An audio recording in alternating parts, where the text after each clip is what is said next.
दोस्तों, आप सभी ने हुंडई की वरना गाड़ी तो देखी ही होगी। हुंडई हमारे देश की दूसरी और दुनिया की तीसरी सबसे ज्यादा कार बेचने वाली कंपनी है। हुंडई के संस्थापक, जिनका नाम चुंग जू युंग है, इस शख्स ने छोटी सी उम्र में बगावत की अपनी सोच के लिए अपना घर ही नहीं छोड़ा, बल्कि दुनिया से लड़ा और अपनी धैर्य और जुनून के साथ अरबों डॉलर की एक कंपनी खड़ी कर दी। इतना ही नहीं, इस कंपनी की शुरुआत गाय की चोरी और चावल की दुकान से हुई थी। तो चलिए आज की इस वीडियो में हम जानते हैं कि हुंडई के ओनर चुंग जू युंग की पूरी कहानी को।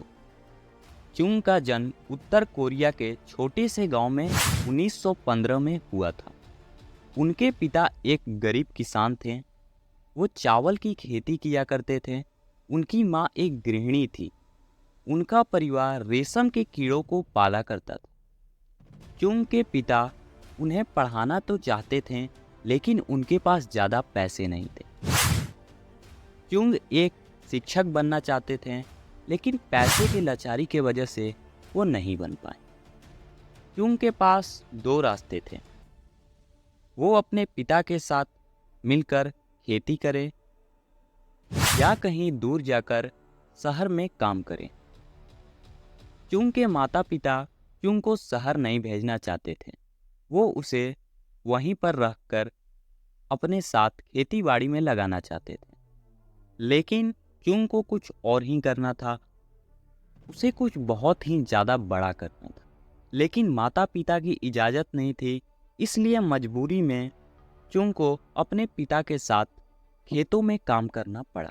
लेकिन तभी एक न्यूज़पेपर में खबर आई थी कि शहर में एक बिल्डिंग में कंस्ट्रक्शन चल रही है, जिसमें कुछ वर्करों की ज़रूरत है। चुंग ये सुनते ही घर से भाग गए और शहर जाकर उस कंस्ट्रक्शन में काम के लिए अप्लाई किया और वहाँ उन्हें वर्कर के तौर पर रख लिया गया।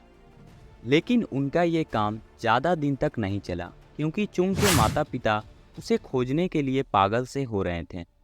2 महीना बाद चुंग के पिता को चुंग मिल जाता है और उसे वो वापस घर ले आते हैं और डांट डपट कर उसे चुप कराकर घर में ही रखते हैं और उसे बोलते हैं कि तुम्हें यहीं पर रह के खेती बाड़ी में हमारी मदद करनी है। चुंग लेकिन रुकने वालों में से नहीं थे। वो घर से और 2 बार भागे, लेकिन दोनों बार उनके पिता उसे पकड़ के घर वापस लेते आते। उसके बाद चुंग ने अपने परिवार की गाय चुराई और उसे बेच दिया। पैसे मिलने के बाद वो तुरंत शहर की ट्रेन पकड़ लिए और शहर की ओर चल दिए और वहाँ पर एक स्कूल में एडमिशन ले लिया। लेकिन वहाँ से भी चुंग के पिता उसे पकड़कर फिर से घर वापस लेते हैं। पर चुंग रुकने वालों में से नहीं थे। 3 बार घर से भागने के बाद भी वो 4थी बार घर से भाग गए और इस बार वो लौटने के लिए नहीं भागे थे। उसके बाद चुंग सियोल चले गए, जो कि साउथ कोरिया की राजधानी है। यहाँ पर वो कुछ दिन तक मजदूर का काम किए और बाद में उन्हें फैक्ट्री में काम मिल गया एक असिस्टेंट के तौर पर। फिर ऐसे ही करते करते कुछ ही दिनों बाद वहीं पर एक राइस स्टोर में उन्हें डिलीवरी बॉय का काम भी मिल गया।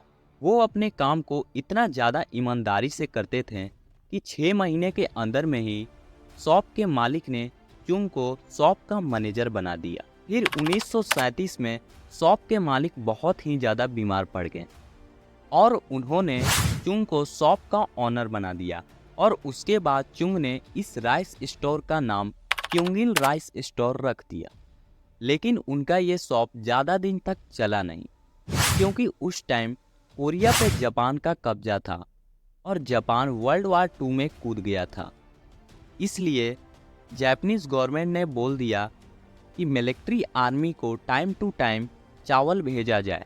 इसलिए सियोल की जितनी भी राइस स्टोर थी उस पर कब्जा कर लिया गया, जिसमें चुंग की भी शॉप थी। चुंग की शॉप छीने जाने के बाद वो अपने गांव लौट गए और 1 साल तक वो अपने गांव में ही रहे। उसके बाद 1940 में उन्होंने 3000 वॉन का लोन लिया और एक एडो सर्विस नाम की गैरेज खोल डाली। लेकिन बदकिस्मती से अभी 1 महीना भी नहीं हुआ था उनके गैरेज खोलते और पूरे गैरेज में आग लग गई और सारे गैरेज और मोटर्स जलकर राख हो गए। अब चुंग के सर पे बहुत ही ज़्यादा लोड थी, पहला तो लोन का और दूसरा जले हुए गाड़ियों का मुआवजा भरना। पर ऐसे समय में उन्होंने बहुत ही ज़्यादा दिमाग से काम किया और 3500 वॉन का लोन लिया और उन्होंने एक दूसरी गैराज खोली और बहुत ही कम समय में अपने मेहनत के दम पर उन्होंने कस्टमर का विश्वास भी जीत लिया और अपनी सारी लोन उन्होंने भर दिया। लेकिन उनका ये काम भी ज़्यादा दिन तक चला नहीं। दरअसल जापानीज गवर्नमेंट ने वार में इस्तेमाल हुए सामान के लिए उनके गैरेज को ले लिया और उस समय सियोल का माहौल देखकर वो अपने परिवार के साथ गांव लौट गए।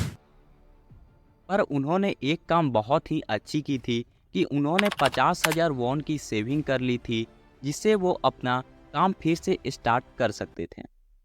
फिर 1946 में जब वर्ल्ड वार II खत्म हुआ तो उसके बाद उन्होंने न्यू गैराज खोली जिसका नाम हुंडई मोटर सर्विस था। कुछ सालों तक इनका ये गैरेज चला, लेकिन उस टाइम नॉर्थ कोरिया ने साउथ कोरिया पर कब्जा करने के लिए अपना मन बना लिया था। नॉर्थ कोरिया ने सियोल पर अपना कब्जा करने के लिए अपनी पूरी मिलिट्री आर्मी को भेज दिया था, जिसके डर से वहाँ के लोग इधर उधर भागने लगे और उसके साथ ही चुंग ने भी कुछ सेविंग के साथ सियोल को छोड़कर दूसरे स्टेट में चले गए। पर इस युद्ध में साउथ कोरिया का साथ अमेरिका ने बहुत ही अच्छे तरीके से दिया और नॉर्थ कोरिया की हार हुई। उसके बाद हुंडई मोटर्स कार रिपेयरिंग से कार मैन्युफैक्चरिंग कंपनी बन गई, क्योंकि हुंडई ने फोर्ड नाम की एक बड़ी मैन्युफैक्चरिंग कार कंपनी से पार्टनरशिप कर ली थी। लेकिन उसके बाद भी हुंडई कंपनी की शुरुआत नहीं हो पाई, क्योंकि उस समय एक बहुत ही बड़ी बाढ़ आई थी जिसमें कंपनी की प्लांट पूरी तरह से डूब गई। पर फिर भी चुंग जू युंग हार नहीं माने और फिर से अपनी कंपनी की प्लांट को सेटअप किया और अपनी फर्स्ट कार को लॉन्च किया। पर इसी बीच फोर्ड ने हुंडई से पार्टनरशिप तोड़ ली, क्योंकि फोर्ड को साउथ कोरिया में अपनी पहचान नहीं मिल रही थी, क्योंकि हुंडई अपने नाम की ही सिर्फ कार लॉन्च करती थी, जिससे फोर्ड को कोई प्रॉफिट नहीं हो रही थी। इसलिए फोर्ड ने हुंडई से अपनी पार्टनरशिप तोड़ ली। फोर्ड के जाने के बाद हुंडई को बहुत ही ज़्यादा लॉस हो गया, क्योंकि उस समय हुंडई को बस कार रिपेयरिंग की नॉलेज थी, कार डिज़ाइन मैन्युफैक्चरिंग की नहीं। लेकिन फिर भी चुंग हार नहीं माने और दूसरे कंपनी से कोशिश करके उन्होंने पार्टनरशिप कर ली और उसके बाद अपनी पहली कार लॉन्च की और उसके बाद धीरे धीरे अपनी कार की मार्केटिंग पूरे वर्ल्ड वाइड में उन्होंने फैला डाली और सिर्फ कोरिया में नहीं बल्कि पूरे दुनिया में आज हुंडई तीसरे नंबर पे सबसे ज़्यादा बिकने वाली कार है और पूरे वर्ल्ड में टोयोटा और फोर्ड के बाद ये तीसरी नंबर पे सबसे ज़्यादा सेल होने वाली कार है। इसीलिए किसी ने क्या खूब ही कहा है कि हर वक्त को जीतने का जज्बा होना चाहिए, क्योंकि किस्मत बदले ना बदले पर वक्त ज़रूर बदलता है। चुंग जू युंग की ये कहानी आपको कैसी लगी हमें कमेंट करके ज़रूर बताइएगा और चैनल पे नए हैं तो इस चैनल को सब्सक्राइब कर लीजिएगा और वीडियो को एक लाइक ज़रूर कर लीजिएगा। चलिए मिलते हैं किसी नेक्स्ट वीडियो में।